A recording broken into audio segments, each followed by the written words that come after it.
بسم اللہ الرحمن الرحیم۔ السلام علیکم ورحمۃ اللہ وبرکاتہ۔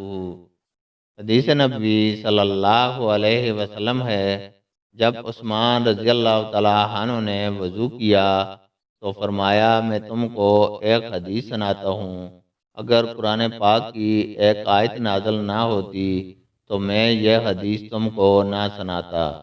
میں نے رسول اللہ صلی اللہ علیہ وسلم سے سنا ہے کہ آپ صلی اللہ علیہ وسلم فرماتے تھے کہ جب بھی کوئی شخص اچھی طرح وضو کرتا ہے اور خلوص کے ساتھ نماز پڑھتا ہے تو اس کے ایک نماز سے دوسری نماز کے پڑھنے تک کے گناہ معاف کر دیے جاتے ہیں۔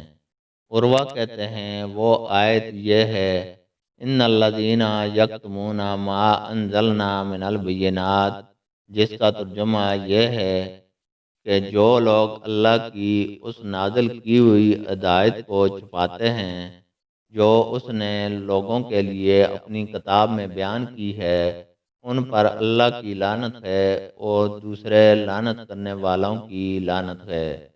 اللہ تعالیٰ سے دعا ہے کہ وہ ہمیں قرآن اور حدیث کو سننے، سمجھنے اور اس پر عمل کرنے کی توفیق عطا فرمائے۔